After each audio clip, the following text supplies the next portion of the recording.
Meeting to order. We will start with calling the select board's all in person, so we don't really need to do a roll call. Matt will not be joining us tonight. I believe, do you need to do a roll call? Yeah, we Mark? have 4 members present: Dan Kusha, Greg Moss, Sue Robbins, Mark Haddad, and Victoria Duckworth is online. I don't see anybody else. Nope, that's it. Okay, great. And we have several members of the school committee joining us as well. So the purpose of tonight's meeting is to meet with our state representative and discuss some of the governor's proposed budget, specifically chapter funding, or chapter 70 funding. And Evan has prepared a slide just to give us a little backstory of how we got here and what we're going to be talking about tonight. All right. It's really just one slide, so let's not get all excited about it. Is this it? No, this took me like an hour and a half. This is the meat and potatoes. So, Dave, how we got here, and I address you just because everybody else has kind of already seen this. Sure. So, we build our 5-year forecasts 5 years out. So we built 3% in for our Chapter 70 increase, which would have been $378,000 over last year. The school's projections, and this isn't what ultimately made it into their budget, but the overarching projection was around 4.4%, which is just over $520,000. But the governor's budget came in at 0.7%, which is $88,500 over last year, which is a net difference of between $430,000 and $290,000 less than we anticipated, which obviously hits our surplus available revenue very hard. And so that's my part, I think, and now the elected officials can take it away. Sure thing. Thanks, Dave. Get us more money. Start. Good to see you, Ray. Yeah.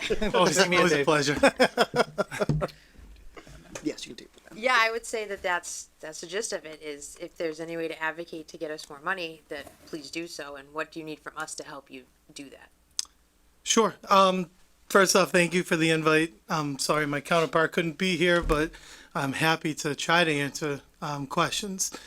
With all due respect to the governor's budget, and I say this for the previous governor and this governor, it's not worth the paper it's written on.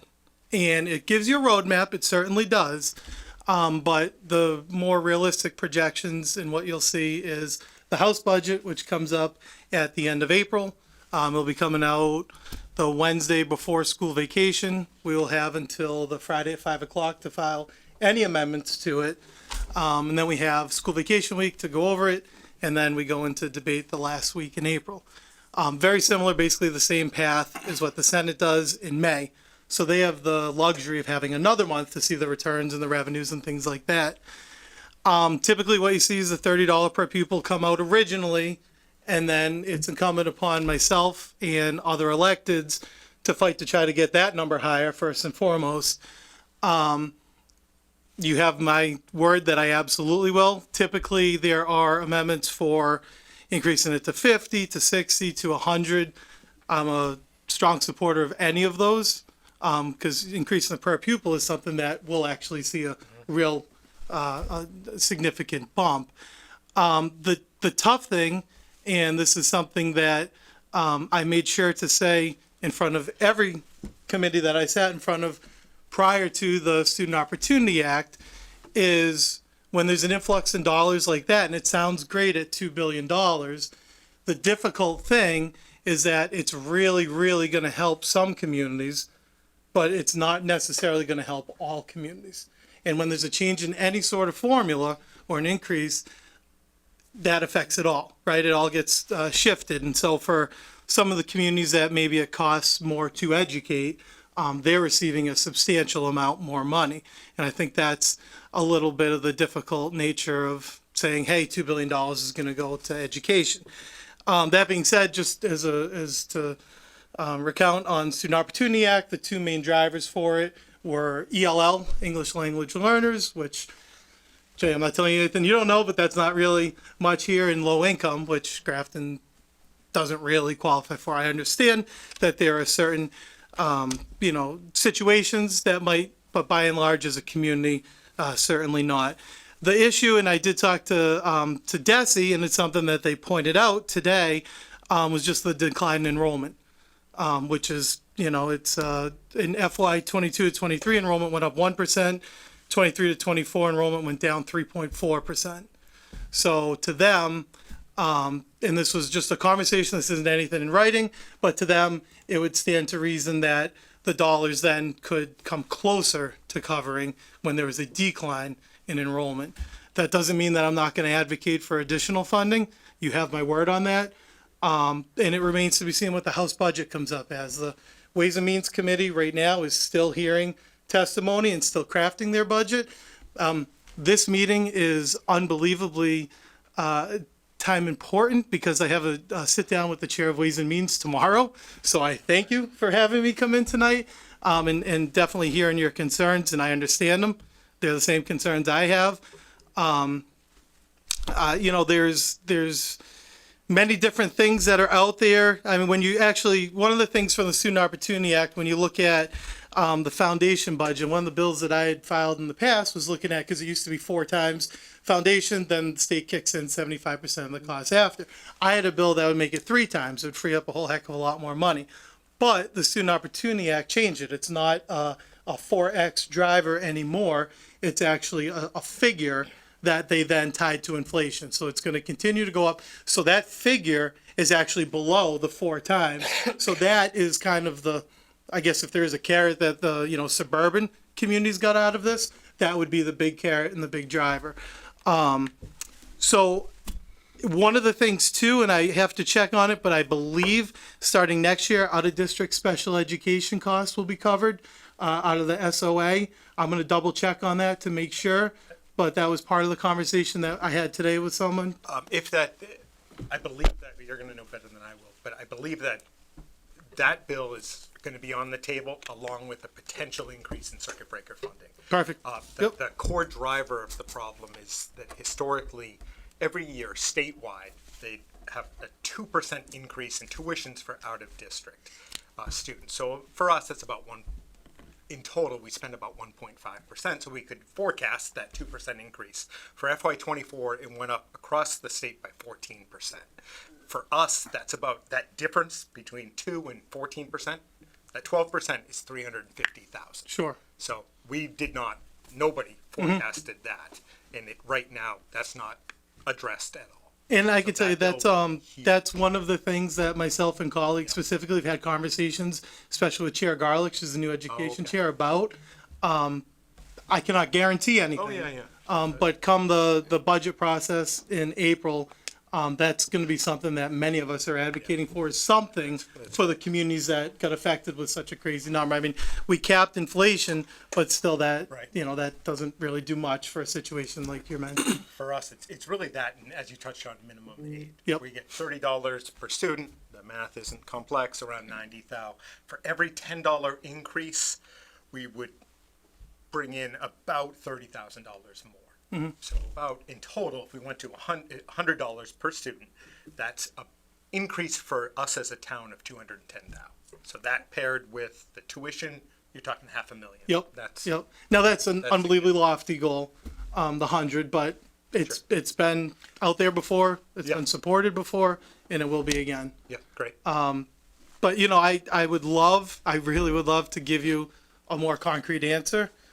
This was Governor Healy's budget. Again, the House will take our stab at it at the end of April, and then the Senate will do their version of it in May.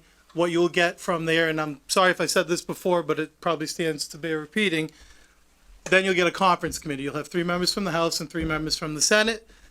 They will then come up with a consensus bill, and it can be this number, that number, somewhere in the middle, somewhere outside. Same thing with any language difference. Then it comes down to the House and the Senate back for another vote. At that point, it's an up or down vote.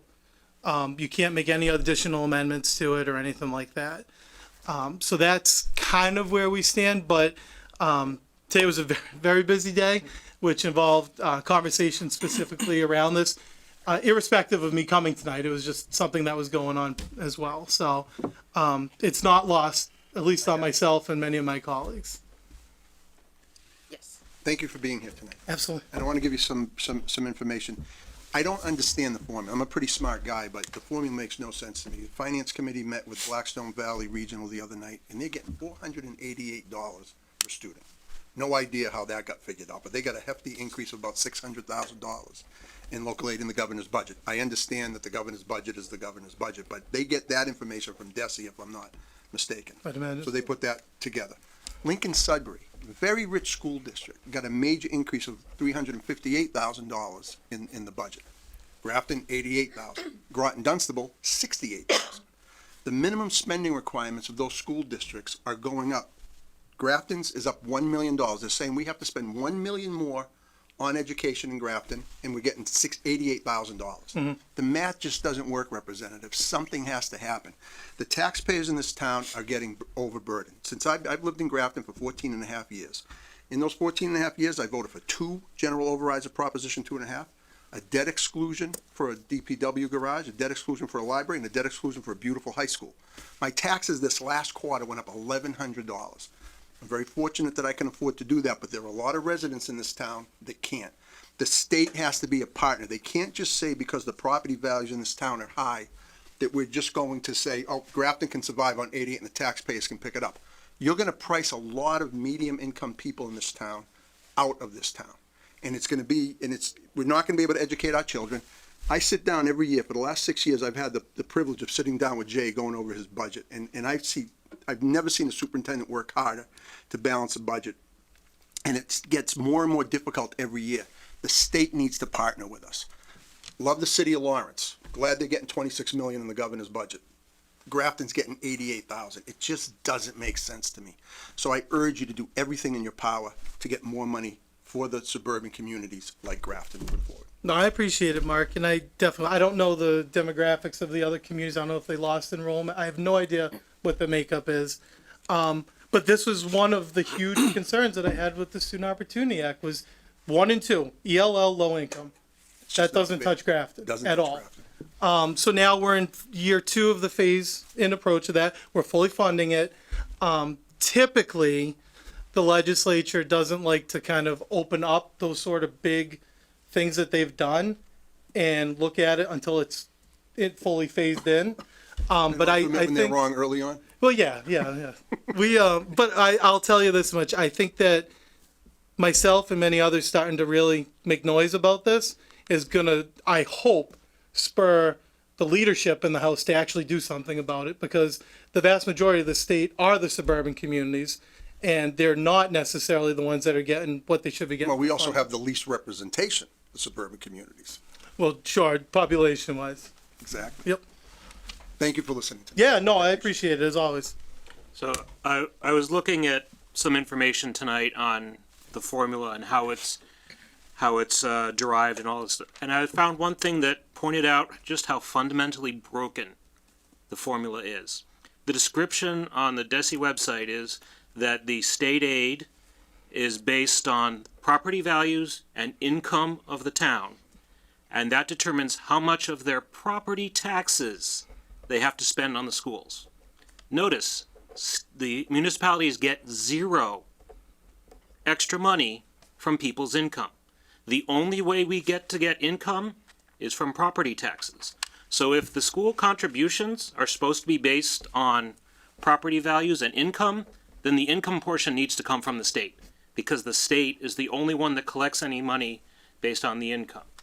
If you look at it, the theory of, oh, well, they have, as a town, they have a lot more money, so they can increase their property taxes proportionately, well, that negatively affects people who have larger property values but very little income, notably our seniors, who are no longer working. They're on fixed income, Social Security.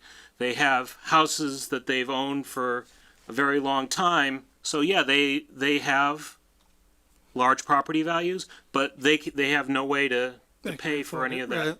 that income. So I say that the only way to make this funding equitable is that the state contribution to public education has to be based on at least the amount of income taxes that are paid from the municipality to the state. We're looking at, for example, Greater Lawrence and Lawrence. The foundation budget for those towns is $25,000 and just under $20,000 per student. The Grafton, $12,500. So they're saying these lower income communities are expected to spend a lot more money on their students. So the amount of money that the state is giving per student seems to be inversely proportional to the amount of taxes that are generated for those students. And as long as the only way we have to collect money is through property taxes, then our contribution can't be based on anything but property taxes. I think something that I had done, I appreciate that, Greg. Something I'd done a couple of years ago was I brought in a couple of individuals from DESI, and we sat in front of, I think it was the select board and FinCom again at the time, and they tried to explain the formula. And the formula was very, Makes no very sense. difficult. It's unbelievably difficult to understand. That being said, I wonder if that, and I think it might be a little difficult to try to get them in before our budget cycle, but I wonder if that's maybe something that if you have the willingness to convene another joint committee meeting again, that maybe might be helpful.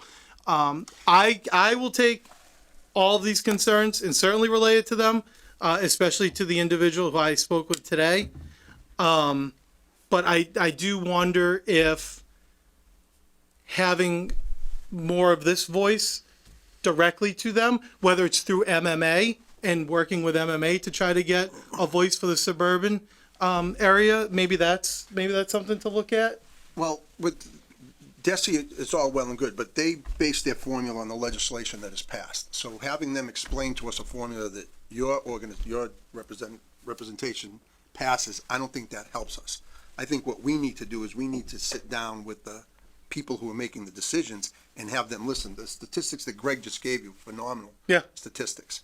And that's the type of thing that I think you guys in the legislature, ladies and gentlemen, the legislature have to hear. DESI's great, but DESI, all they do is they take the formula, they look at the facts, and they spit out the numbers, and then that's it. We need to change the formula, because the formula is inherently unfair and unrealistic to communities, the suburban communities like Grafton. And I think that's the point that Greg Yeah, is and making. I should say A and F as well, so that way it works with the governor's budget. Yep. For sure. Yep. Yeah, the amount of variation in what is called the foundation budget. The foundation budget is how much per student a town should spend, and seeing variations like low end of $12,000 and high end of $25,000 shows that they see that it's twice as much for some communities to educate their students, and how much that, and how much the state thinks that the state and the community as a partnership should be paying for that. Now, I can see basing required contribution from the town on ability to pay, which some of it has to be based on property taxes. But the amount of money that should be spent needs to have some realistic connection to the cost of providing that. We're limited in growth in property taxes by 2.5%. So what would be nice is if every year state aid would go up by the requisite amount. That way the school budget grows at the same level our property taxes grow. Having us grow property taxes 2.5% and giving 0.7% to the schools, the math just doesn't work. Right. I did a study in the town that I lived in, that I worked for rather, and if they had just given us 2% a year since 2008, we would have had $5 million more in property, in state aid than we get today. So it just, the formula has to, it has to take into consideration. You know, the city of Lawrence, the city of Lowell, they need more money, understood, and it's great that we're funding those those cities and towns. But these towns like Grafton are on the short end of the stick, and we really need to make the formula more equitable. You know, we're not all millionaires. Not everybody's rich like Greg and Sue. We need to. No, it's long been a concern of mine that we are, by formula standards, too good to be considered in need, but we're not Wellesley. We're not too good to be self-sustaining. Exactly. And that's the vast majority of the Commonwealth, though. And so that's why I do think that we need to try to talk more common sense into House leadership, and my colleague do the same in the Senate, to try to get back to a formula that's fair for everyone. We want fair and equitable. That's what we were told the Student Opportunity Act was, and we're seeing it wasn't. It's not. It was. It's great for some communities, and it definitely costs more, as we've talked about. It costs more to educate in those communities. But when, and I don't want to pick on a certain municipality, but when they're getting $100 and something million over 8 years, and we're dealing with this, that to me, there's nothing fair and there's nothing equitable there. It's great that all this extra money is coming in. And was it $2 billion more in education funding? this year? Potentially $1 billion to education, $1 billion to transportation. I think you're talking about the millionaire's tax. Correct. Yeah. But the somewhat disingenuous thing with that is that it doesn't say it has to go above and beyond what we already were putting in. So the formula stays the same, and so the distribution stays unfair. So what you potentially could do, the hypothetical, is if you're spending $10 billion, let's just say, for easy round numbers, and then you bring in another $1 billion, that doesn't mean that next year it has to be $11 billion. It means that billion that you brought in has to be dedicated to education. Because she'll be part of that 10 billion. You can take from, you bring in the bottom, you take from the top. So that was the tough thing that no one could ever point to in the proposed ballot initiative to prove it otherwise. And so that's difficult too. It, you know, if it had to go above and beyond, that's a completely different ballgame. But now if it's put it in, take it out, and now you're talking about low, you know, the general fund where it can go anywhere. Anywhere. It's quite difficult. So state revenue collections in January were down year over year. I noticed the Boston Globe always reports on that. Are we seeing any uptick in the last couple of months? I haven't seen any reports come out. Have you heard anything? Not that I've seen. I haven't seen the February numbers. I mean, I think that so what happens is come December, the two committees on Ways and Means come out with a consensus revenue number. It was in the 2.5% range, much more scaled back than it's been in the past. So the forecasters are projecting a slowdown. Okay. And so I do think that we're going to be pretty practical in our budgets with that. But hearing from you all gives myself and my counterpart the opportunity to then go and fight and say, listen, this is what we're hearing. And I appreciate the invite to come in and to hear this, because I mean, it's exactly how I feel too, but it is wonderful to kind of get the reinforcement of hearing it again. And so now when I go up, you have my commitment to any additional per pupil, anything that looks at, fully funding different things, talking about circuit breakers, stuff like that. I'm going to try to increase in the budget. We're all available to come into Boston at any time on a moment's notice to talk about that. I will let you know when, Mark. For lunch. You want to go to 21st Amendment? Right across the street so we can be right there in case there's any difficulties. Nine Park, if we could do that. I don't have your money, right? I don't have my money. So since you mentioned Wellesley, their per student aid is $23.42 this year. Grafton's projected is $4,300. So we're not that far off in Greater when you look at ones like Lawrence and Springfield that are getting $20,000 a year. So No, and there's a lot at play. There's the ELL. Yep. There's the low income. I Yep. don't know population. So there's a ton more than just looking at the number. I understand the argument of just the number, but there is a lot at play. well, that was per student. So Yeah, it's no, not really affected understood. by population. So. Have you heard from any of the other communities that you represent for the similar call to action? Not to this extent. So I've definitely heard in the one-off conversations in terms of, the individual meetings that I take, but not to such a extent as this. But I appreciate this. I definitely do. And I wonder if I can just turn it back. Evan, have you talked to MMA about this? Is this something that they're seeing, that they're hearing? Is it something that they're going to take a stand on? So I don't know if MMA is going to take a stand on it directly, but from the other town administrators that I'm on different committees with, this is what we're all talking about. I mean, anyone that's not in one of the communities that got a big bump. Exactly. Those people are fine. They're happy. The MMA, the They're not gonna MMA invite you did to push a out a meeting. call to action last week. I can forward you that email. Please do. And I would appreciate You're right. if I'm it's, sorry. I mean, and not for nothing, I would appreciate if MMA tried to consider more than just a call to action. I mean, they have a very loud voice in this equation. And, you know, I think they have they have to do something. I mean, because if you have 351 cities and towns and just ballparking, 280 of them aren't receiving kind of these crazy amounts of money, something needs to be done. Yeah, MMA is calling for a minimum of $100 per student increase in Chapter 78. I think that's consistent with what MMA puts out. Every year. I don't know that it's over and above. That, Right. No, it's the same message they put out every year, but the one thing that you need to also keep in mind, of the new money that the governor put in the budget, $41.7 million is being split among 212 communities. Think about that for a second. Right.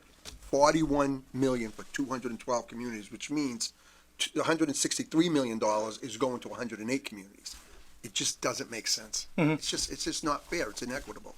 And anything you can do to pass the message, and anything we can do to help you pass that message, you have my commitment. You have the finance committee's commitment that we'll go to meetings, hearings, whatever you need to back you up.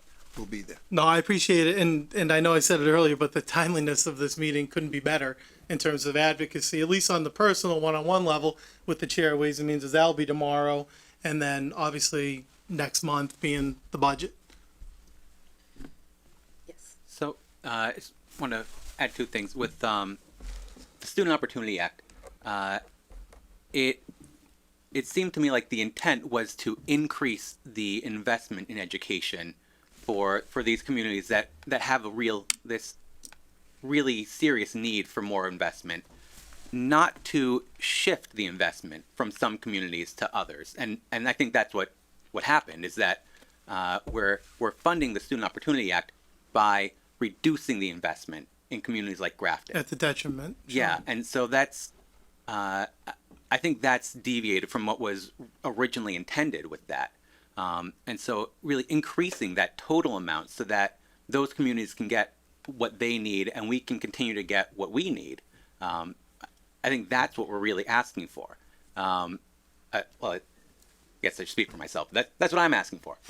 We join you in that request. Okay. And the other point about Prop 2.5, the system of doing overrides to fund our education system. Greg was kind of getting to this. There are the town is not homogeneous. We're not all equally able to afford an increase in the local property tax, and so every time that we need to consider an override, whether we pass it or not, it's going to push certain people out of town. If we pass an override, there are some people who just can't afford that and need to move to a town that they can afford. And if we don't pass an override, there are people who can afford that and will choose to move to a town that is going to spend more and tax more toward their education. And the result is going to be, over time, as we keep going through this cycle of overrides, is we're going to have a more and more narrow band of socioeconomic status in towns like Grafton, where we're forced to do this cycle.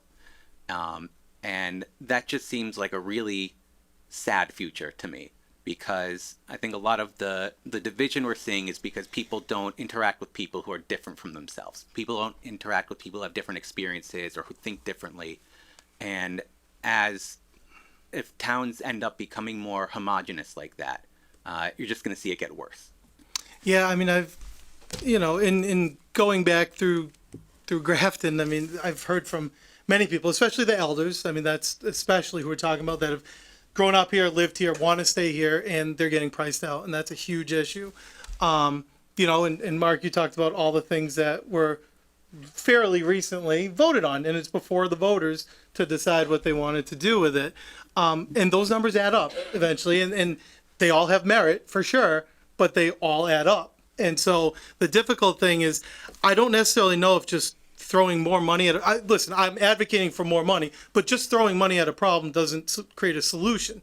I think we actually, as a legislature, have to, whether it's at the end of the SOA or hopefully sometime in between it, try to start looking at how maybe Chapter 70 can be revamped, or try to look at another potential way.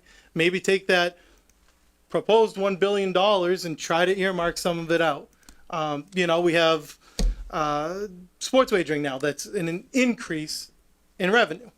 And if that comes in, I mean, it's already doled out, it's already to certain spots already, but that's still additional dollars. And so when I talked with Evan recently about budget priorities and things like that, we talked extensively about the fact that if we can put some money here, that fills a bucket, and then we don't have to put it here, but we can move that somewhere else. And so that's the same thing with talking about the revenues coming into the state.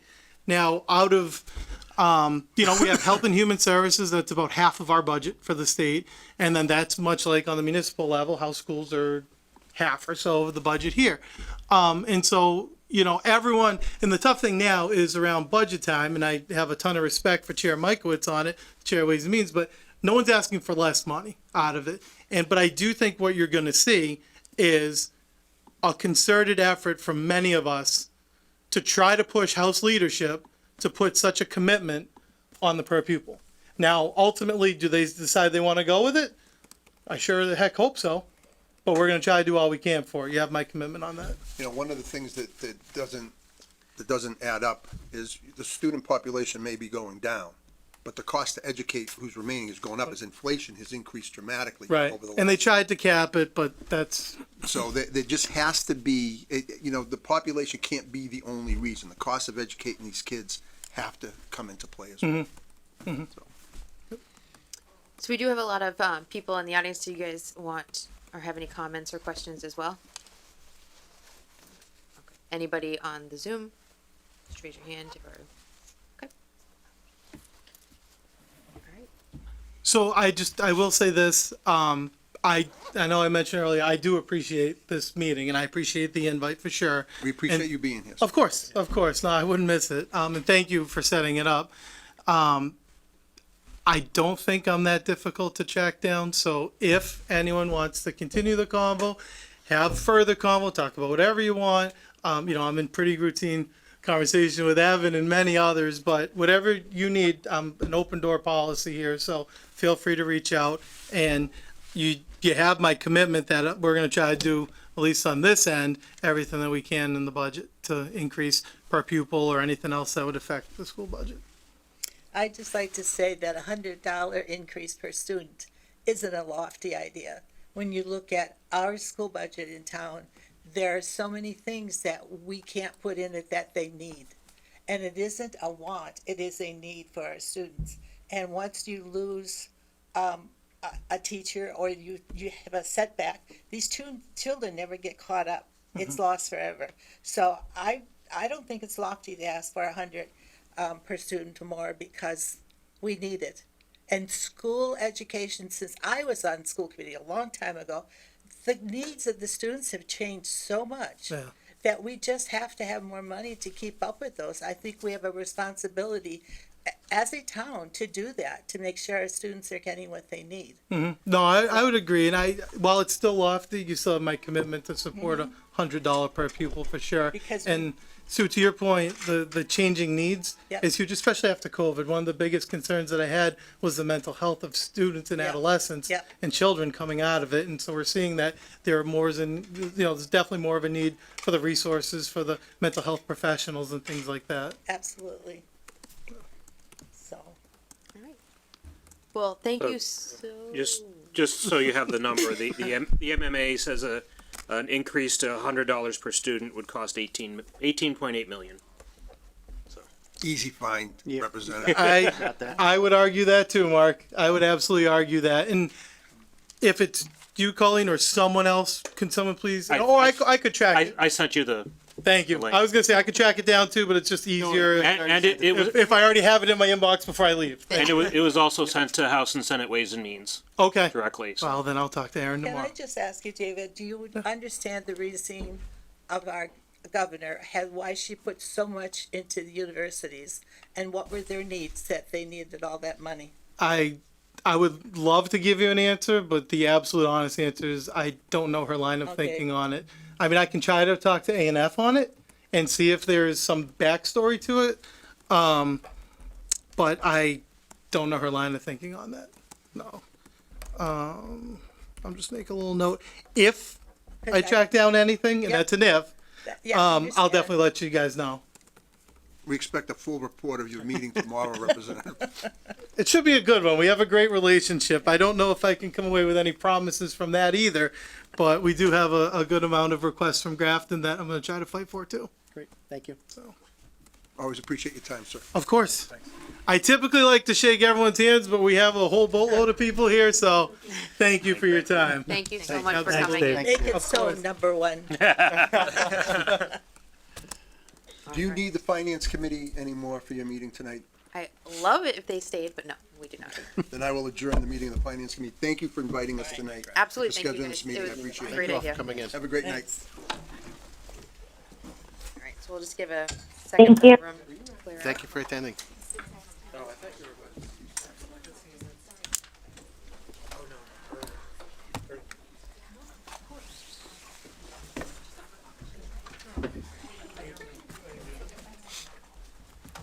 All right. I can cough in all these chairs.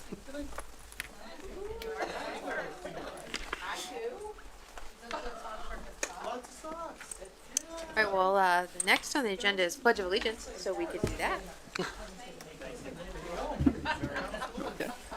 Pledge allegiance to the flag of the United States of America, to the republic for which it stands, one nation, under God, indivisible, with liberty and justice for all. Right. We have one announcement this evening. Please join the Select Board for lunch at the Grafton Senior Center on Wednesday, March 29th at 11:45 a.m. Those who are interested may reach out to the Town Administrator's Office or the Senior Center with any questions. The event flyer is included in tonight's meeting packet. First up, or next up on the agenda is a poll petition hearing by National Grid for the JO polls on Westboro Road. If you could, and this is a continued from February 7th. Do we need to read the notice again? Okay, so I can take a motion to reopen that public hearing.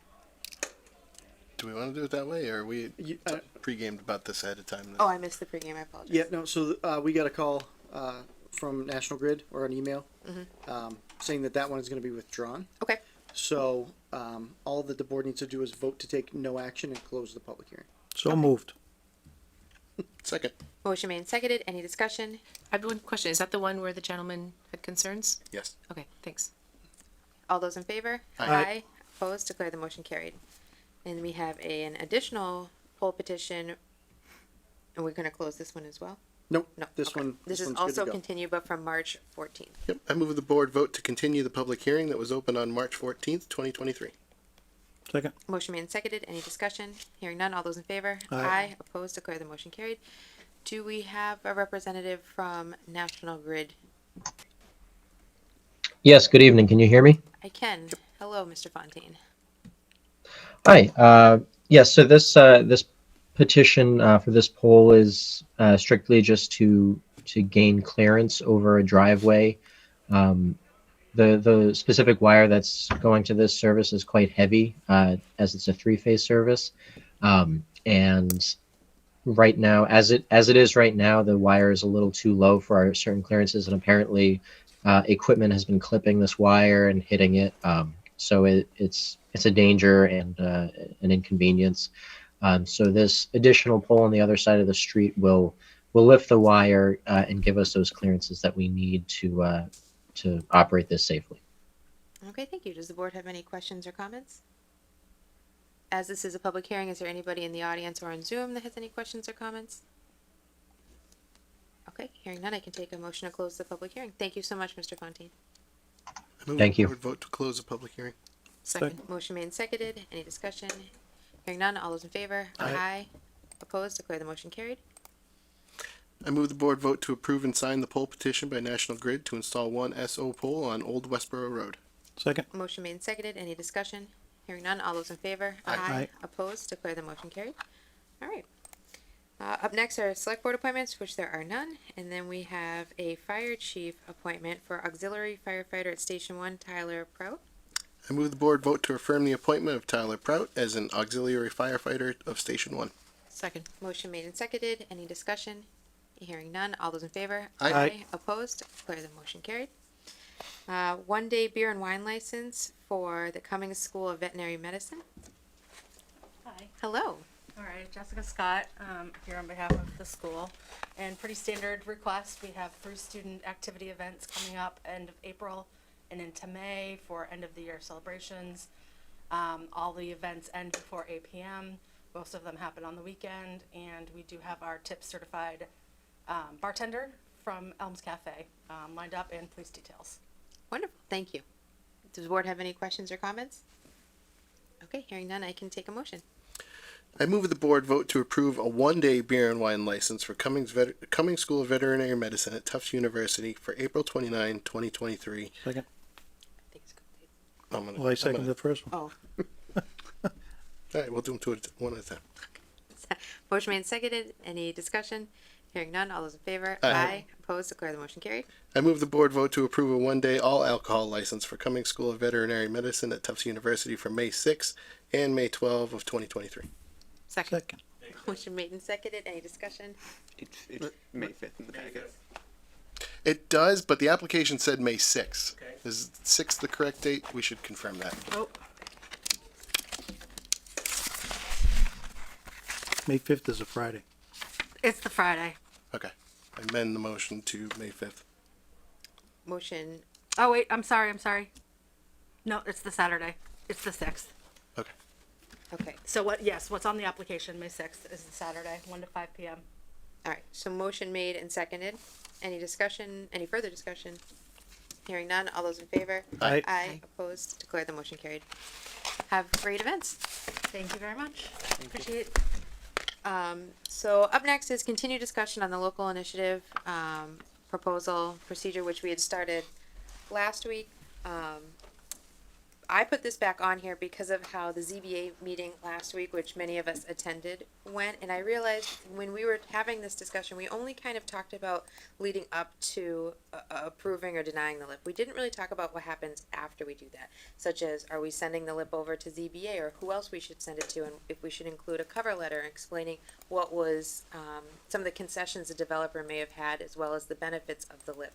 And if we should nominate a select board member to attend that first ZBA meeting when they may or may not invoke safe harbor. Now, things have changed since that, as we're all aware of, but I do think that we should be going forward and having this policy in place for when we do return back to safe harbor. We're all on the same page on how to do that. So I just wanted to know what everybody's thoughts were on that. Well, we talked about having 2 people on this negotiating. Yep. So, I mean, I don't have a problem with that. It's not an issue at all, so. So that's leading up to the LIP. What I'm saying is that after let's say we approve the LIP, we nominate a select board member to attend the first ZBA meeting of that LIP.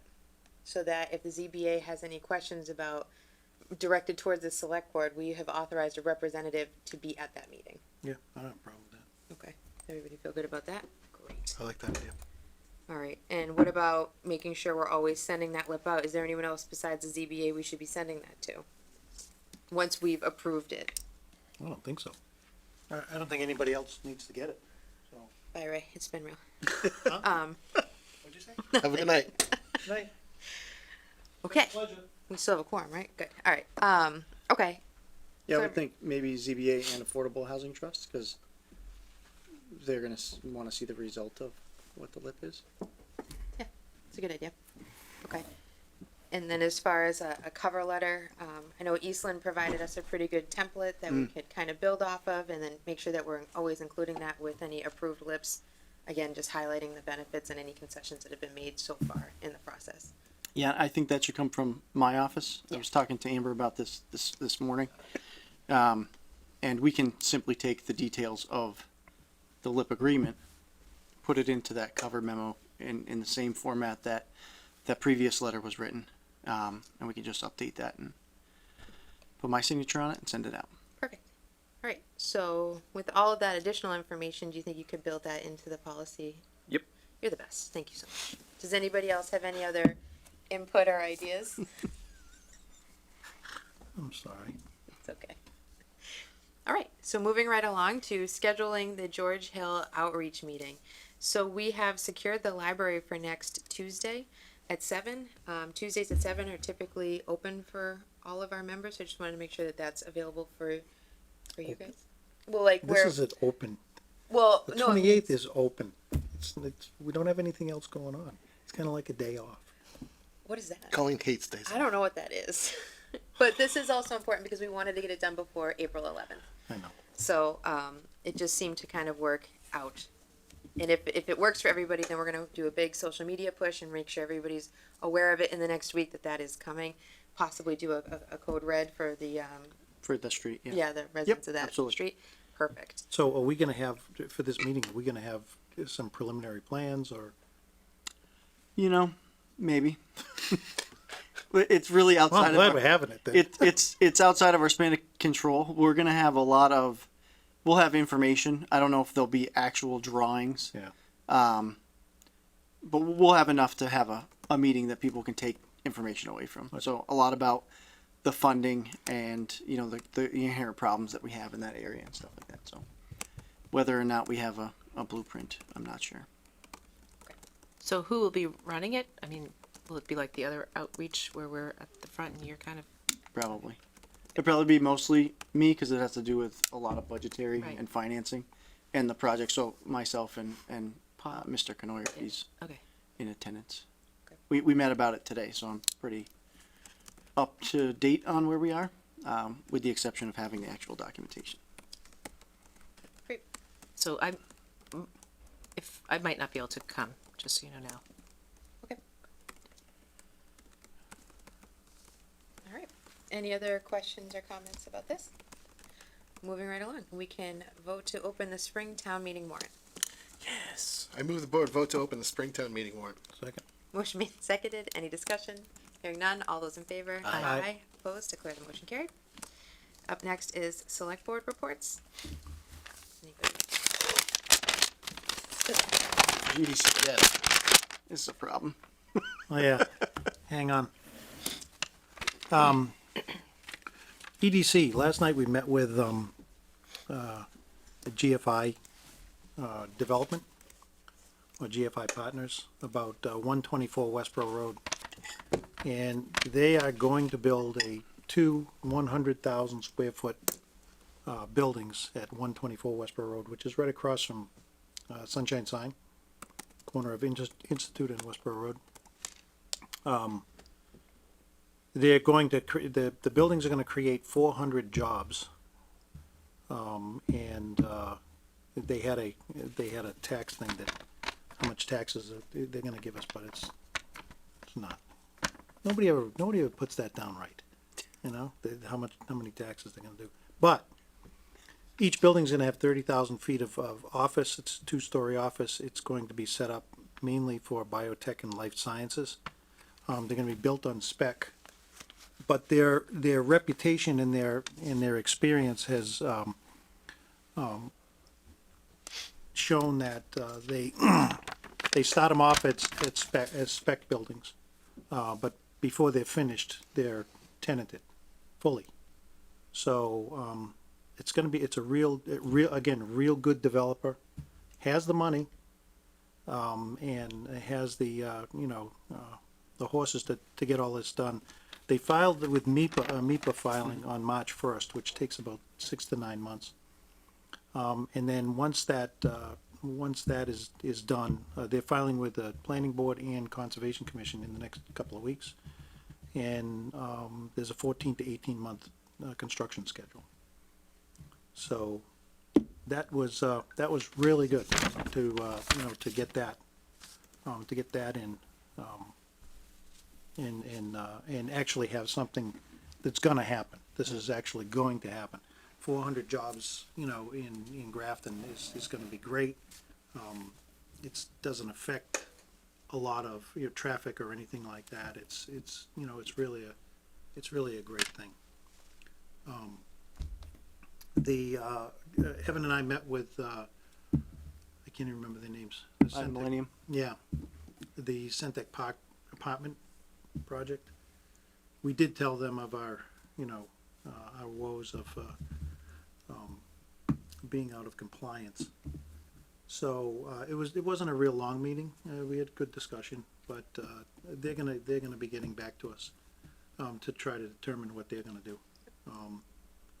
They are gonna build the building. It's a very tough site, but it's it's pretty good. It's gonna be good for the town. I mean, it's not gonna bother anybody. Really, traffic, nothing. It's not gonna bother anybody. And then I just wanted to update you on the Grafton Townhouse. That I'm still working on that, and we should have something to the board probably within the next month.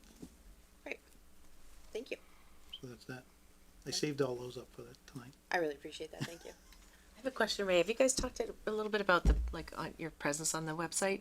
My what? Just the EDC's presence on the website and updating that?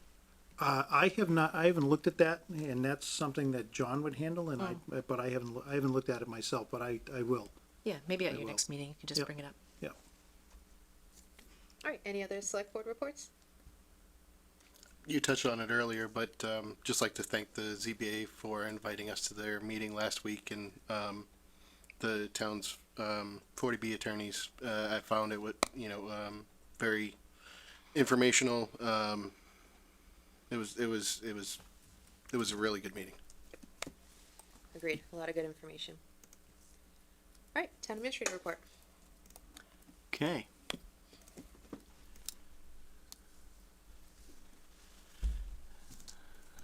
You're loving this background. I got feedback from residents that said that this background is the easiest of all the ones I've done to see Oh, on perfect. TV. Especially if you have any visual impairments. High So contrast. I'm probably just gonna stick with this or something similar from here on out. Love it. So we've held all of our FinCom hearings. That went pretty well. I don't anticipate any major changes to the budget recommended from the Finance Committee. They seemed pretty happy with the budget that we've developed. We already talked at length about the 0.7. We had our BVT meeting on the 15th, and obviously that came in higher than anticipated, and our current capacity number remains at that 1.86.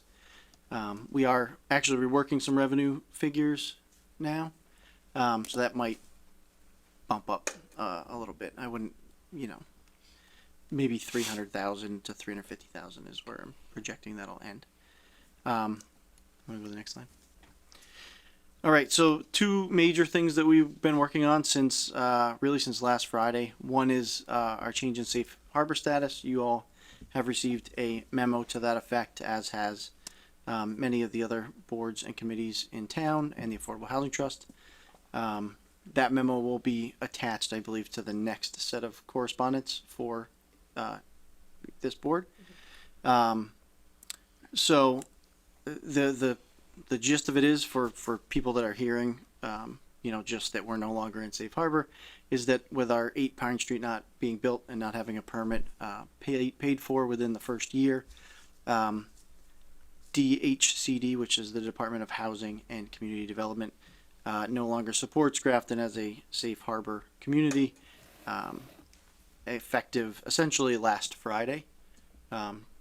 It really would be March 7th, which is the 1 year mark. That's why we were meeting with them, because we were 1 year out. But they waited until they met with us to hear all the different components to make sure that their assumption was correct. So we are continuing to work with the folks with 8 Pine Street and see what we can do to get that permit paid for and issued.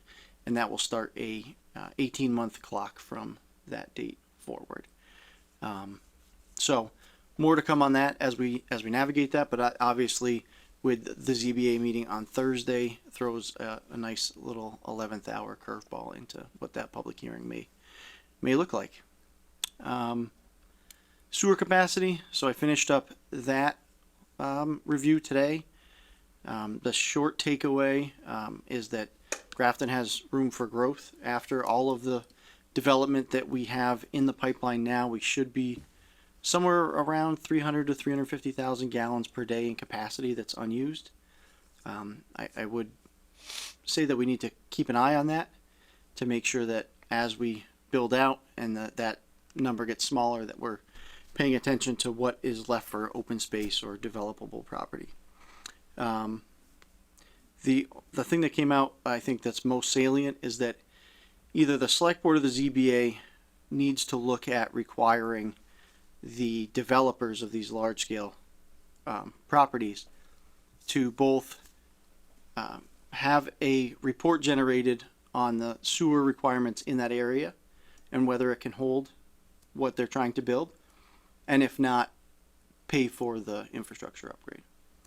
And the reason that that's important is because while, we've been looking at this overall capacity picture, that's all well and good, but each section of town has a different infrastructure in it, depending on when it was built, what it was built with. And so we may run into a situation where we have the overall capacity, but the neighborhood that's being built and the connection point is where the deficit is. So could we address that in the LIP policy? Yeah. in the That's what I was policy? thinking as Yeah. well. I add that. So Paul Canoyer and I met, and that was our thought as well, is to put it in there. So if everyone thinks that's okay, we'll put that in the draft, and then you guys can vote on it at a later date. So I think that's good. I know I had a call from Matt last week about sewer capacity, and I know that's something that everybody's been talking about. So it was good to sit down with the sewer superintendent, or Paul Canoyer, DPW director, and really hammer out what that looks like specifically. And that, I think, is it. We've been pretty much living in the safe harbor sewer capacity realm since last Tuesday. So that's all I have.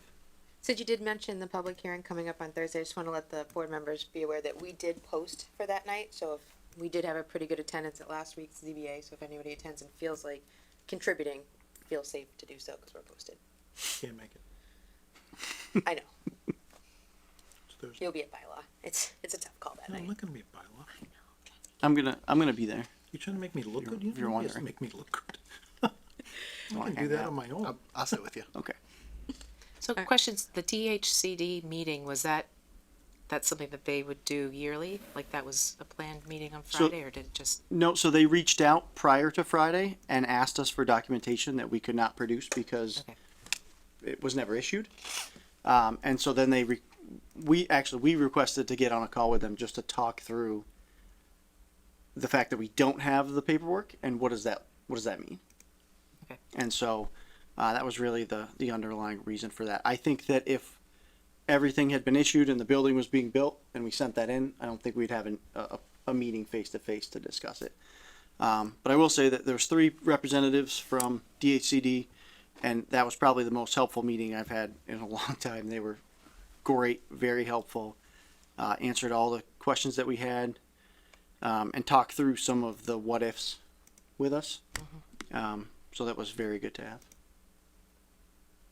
And your memo indicated that the Pine Street folks are potentially ready to pay for this permit, or? They said that it's likely within 60 to 120 days. Right, just to Pay reissue for the permit. Okay. Okay, Yep. thanks. Any other questions or comments? But we're gonna discuss that before that. Not the 8 Pine Street. I thought they were coming back to, For 1727. 17, I'm sorry. Yeah. Any correspondence anybody would like to discuss? Yeah, the invite for us to do the proclamation for Children's Mental Health Week. I don't know if everybody read through that. I'm realizing now that I didn't actually read the proclamation itself when it came in, but figured we should probably discuss. Yeah. Everybody's ideas. Yeah, I think we've done that in the past, right? Yeah. For different causes. I don't know if that's that particular one. Yeah. But I did read through the proclamation, and it seems like something we can. Okay. I don't see any any cause for concern. I think we should just do it, or you should just do it, and we can just put that into our format and letterhead and get that done for you. Could we potentially do it at town meeting, considering the week it is? I mean, you can do whatever you want at town meeting. I think that it seems to me just to be a proclamation that you vote that the town will be recognizing that week, and then send it back over to this organization it for them. Okay. Perfect. So we'll just throw it on an agenda before that and get it taken care of. Yeah, I think it would be good for us to do some social media around the select board proclaiming that week to be Parent Professional Advocacy League. What are they calling it? Children's Mental Health Week. So we can just say the Grafton Select Board proclaims May 7th through 13th to be Children's Mental Health Week. Excellent. Is that, I know, you know, as we're doing it kind of as the town recognizing it, but is that something that we'd want to do in conjunction with the school committee? Just because they're school? Or, I'm not looking to overcomplicate things, but, I don't know, that's thoughts? There's children that don't go to school. True. I don't personally. I wouldn't see how that would hurt. So we can draft that proclamation, then send it off to the school committee and see if that's something they're interested in. Even if it just says the select board and the school committee proclaim, you know, Sure. I don't know. Yeah. Why not? Yeah. It's very inclusive. Yeah, thank you. Any other correspondence? No, it's a good idea. I'm not gonna say a word. Okay, there are no resignations.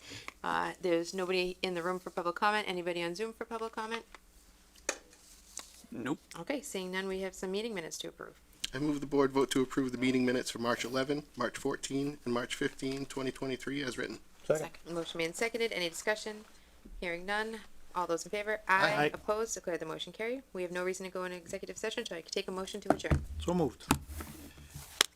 Second. Motion made and seconded. All those in favor? Aye. Aye. Opposed? Declare the motion carried. Good night, everybody. Thank you.